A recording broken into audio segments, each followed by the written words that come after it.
Hello again. Well, let's see. There are democracies and there are democracies. And there is a great deal of difference between them. Between a young democracy and a full-grown democracy, and then still a declining or decadent democracy. In the first one, a young democracy, aristocratic values still linger. Think of Pericles, think of President Washington, for example. They were aristocratic Democrats, highly cultivated tastes and education, integrity and honor, high courage. I say high courage to distinguish it from just boldness or certainly recklessness. And there are many in history, and quite a few still today. Pericles for sure, President Washington for sure, Churchill if you like, many, even Scott Ritter nowadays. I am not equating them all, I'm not saying they're all the same, but and I'm certainly not sure that they're not saying that they're all saints. But in different histories and different cultures and different periods of time, they have, some men have, some leaders have one thing in common: the well-being of their nation. The truth, as they see it, they might be wrong, but as they see it, the truth, but always their actions are for the benefit of the nation, beyond themselves and beyond their own self-interest. Let's go back to Greece as an example, okay? Within the space of only 50 years, we're talking about the 4th century BC, within the space of 50 years, democracy was totally different from what it had been. The last vestiges of these aristocratic, we call it the heroic age, gone. Tastes and goals, very different now. There is no longer a need or a willingness to fight or suffer on behalf of your nation. We have now moved on, and this is what is different, to a new, comfortable democracy, for the most part an undistinguished way of life. I'm talking about Greece here, but you can bring it to the present, the 50s, 60s, 70s. Just do your own connection, okay? An undistinguished way of life. A life is easily lived on an easy middle-class level. Think of popular entertainment, which is always a good guide, depicting life as lived by ordinary folk. The little dramas of little folk, art done in quiet tones, pastels, subdued pictures of a well-to-do, completely commonplace, ordinary society, always showing, however, that the bad are always punished and that the good are always rewarded, but always moderately. There is a moderation here, nothing heroic. Moderation. The vices and virtues of this society are always moderate too.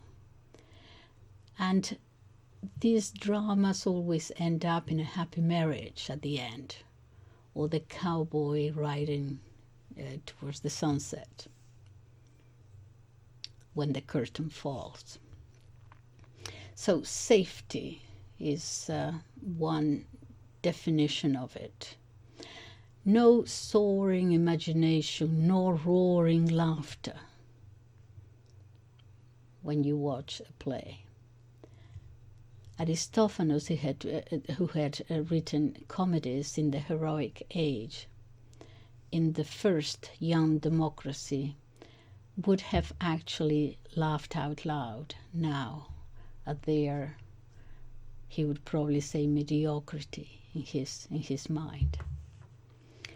In the Young Democracy, we see a flowering of genius, conscious of heroic needs being done, full of joyous courage for great enterprises yet to come.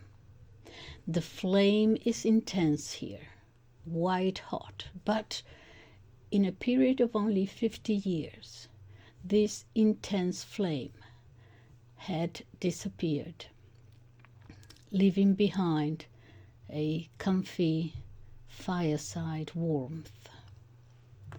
So now the playwrights who wrote comedies for the stage, for example, comedy which always reflects, as I said, the common folk mores and tastes, ordinary life. A playwright like Menander, for example, he knew that his audiences did not want anything over the top, extravagant, or even bad news. They were out for a pleasant, good family entertainment, nothing too excited or too exciting, like everyday life, something reassuring, and above all, a life guaranteed not to make too many demands on the intellect. Just good fun. Comfort, prosperity was the order of the new day for these new Athenians, all under the cloak of safety, which had changed so quickly from the heroic age. They were themselves surprised at how quickly. Obviously, what followed was that from the comfort of their armchair, so to say, the war against the highly disciplined Spartans would be lost. And it was.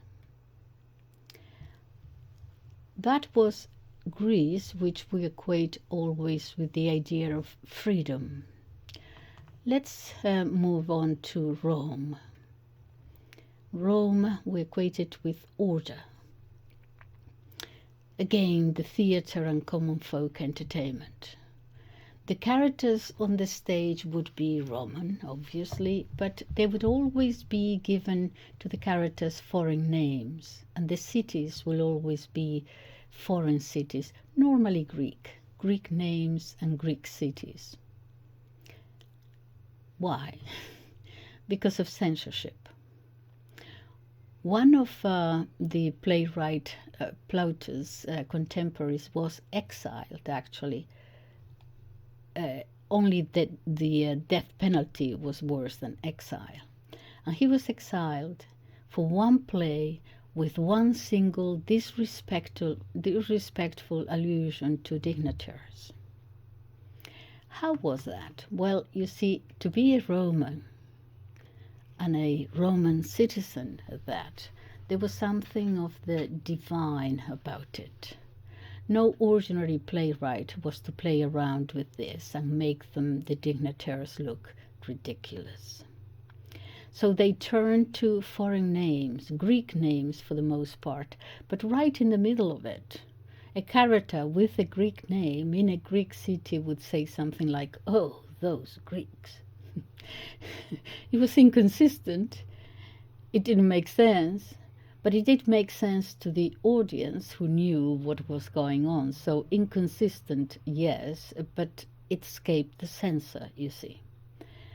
You could be put to death under the charge of for diminishing the majesty of the Republic. Yeah.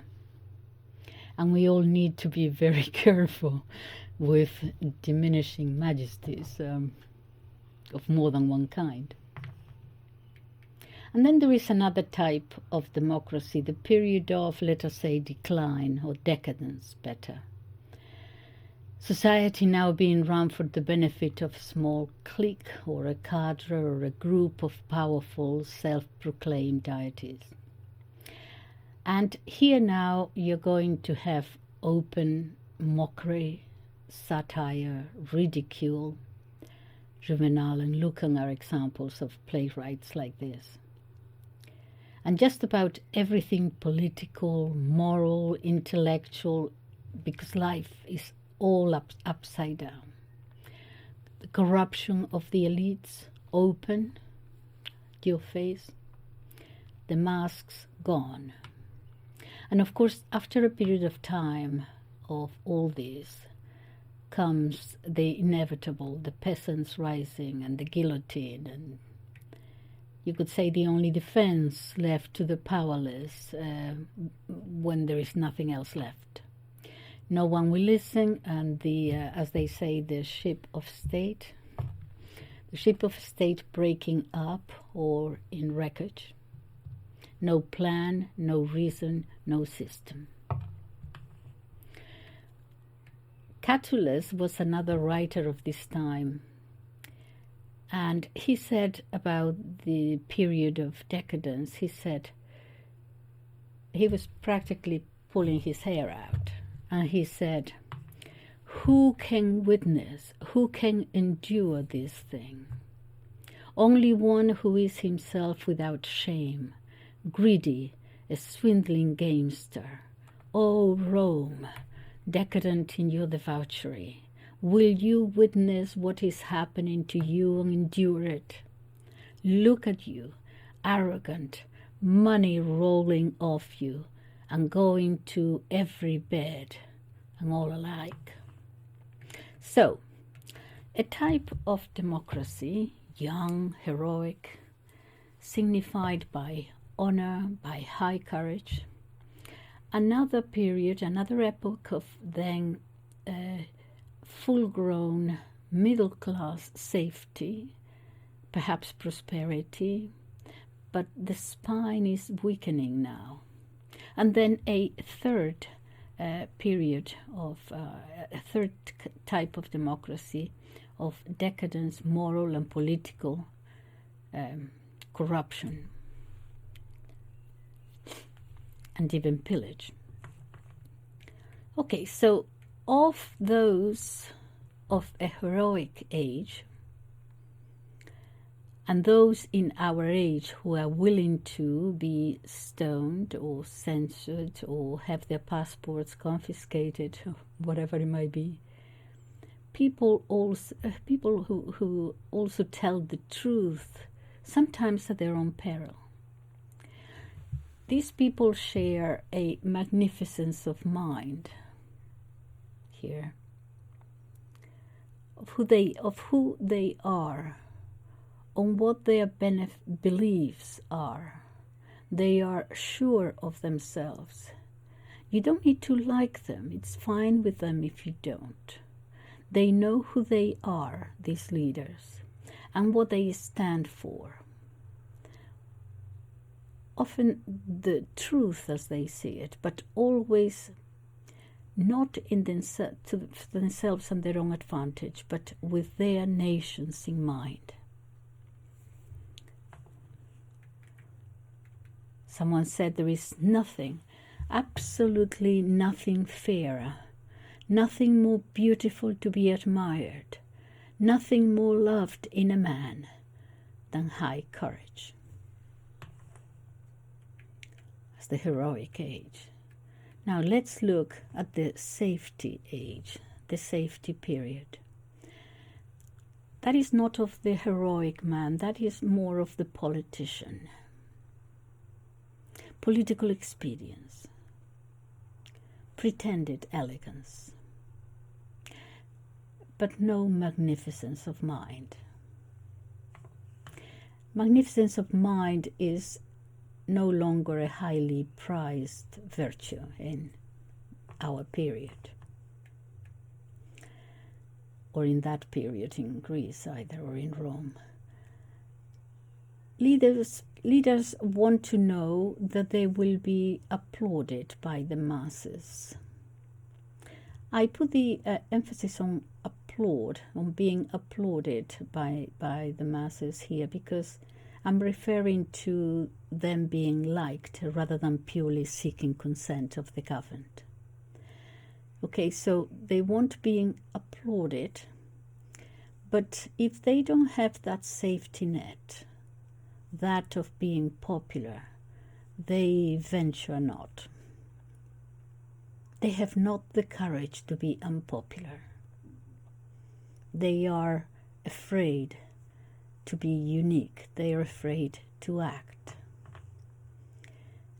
In other words, they have no self-assurance, however much exterior self-confidence they might pretend to show.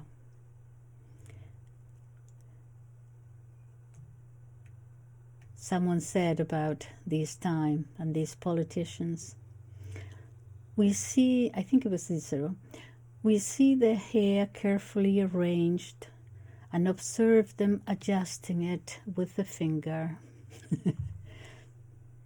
pretending elegance, which the real thing, the magnificence, they certainly do not have. Magnificence in a man means one who lives on his own terms, not on those imposed by others. During the decline period, the period of decadence, the mask now is off from the elites.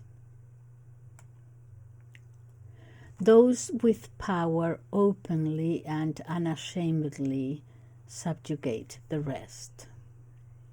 And here the playwrights are openly laughing at them, yes, and the gestures and the comics and the satirists, at their corruption. Those who seek only their own advancement, not that of the population at large, let alone the nation.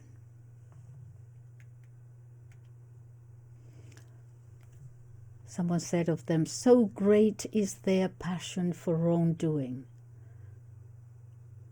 that the very doing of wrong is a joy to them for its own sake. So great is their passion for wrongdoing, that the very doing of wrong is a joy to them for its own sake. They're comfortable up there in the apex. Nothing can bother them. So you see, you have, for example, the great Caesar, warrior. You don't have to like everything he did. Try to come to Britain. All right. But the great Caesar. Then you have, for example, Pompei, the politician. One of them. And you also have Crassus, the wealthiest man in Rome. And Pompei, the politician, for example, when I think it was Cicero, who had been his longtime friend, was in trouble and they were going to exile him, and he came practically on his knees to ask for his help, to see if he could help out to do something about it. Oh, he said, I don't know, I am not sure whether I can actually do something about it. The politician. Now, I'm telling you all this because this brings me to elections. Well, not to elections proper, but to something that is being discussed now. The possible, not conscription to the military service, but, you know, volunteering. This thing about calling people to the army. We know it will begin with some sort of volunteering for it, but that will morph into something else, most probably. You know, we used to have compulsory military service for young men in my time. I think it was done away with in the 60s or 70s, depending on the country. But our parents, and some from my generation even, didn't think at the time that that was a good idea. Well, we had, our reasons. Our parents and our reasons were generally that, well, you took older teenagers, and instilled in them some sort of discipline in the army, camaraderie, a sense of purpose, a love of nation, etc., etc. At the very least, they came out of the army, many of them, with a set of skills that they could be used later, skills for a job. But especially for older adolescents, a sense of they would instill a sense of discipline. That is what we used to say, and we thought it was a good thing. We said they went in as children, practically, and when they came out of the army, whether it was 1 year, 2 years, they came out as young adult males. But anyway, that is what we said. But no, it was different times. It was rejected. It wasn't a good idea anymore. It was old-fashioned. All right. So now they come back saying that it is a good idea after all. All right. But here is the difference, and this is my point. I would, if I were a young man, I would volunteer for Caesar. I might even volunteer for Pompei. But I would never volunteer for Crassus or Rothschild or Rockefeller or whoever it is, the globalists, the bankers. No. Why not? Because I don't think they're thinking of the nation, but of their interests and goals and objectives at heart. They are thinking of their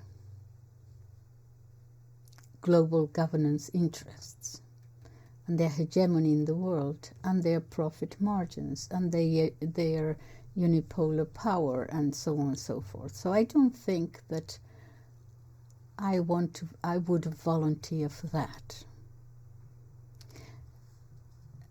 To have young men compulsorily serving in the armed forces, I'd have to agree to that. I would have to make sure first that the leaders of my country have the well-being of the nation at heart, not the well-being of their globalist masters. So, in which direction are they taking the country? Do you want our young men to go and be killed for someone else's profit margins? Or for someone else's power? Or for someone else's control? Or for someone else's hegemony? So, in other words, for me to agree to that, there would have to be a change of leaders, and there would have to be a change of direction of where the country stands or is going. To serve the nation first. In other words, change the direction. And then perhaps you can have the goal to ask. So, thanks, but no thanks, is my answer. Thank you very much for listening, and bye-bye.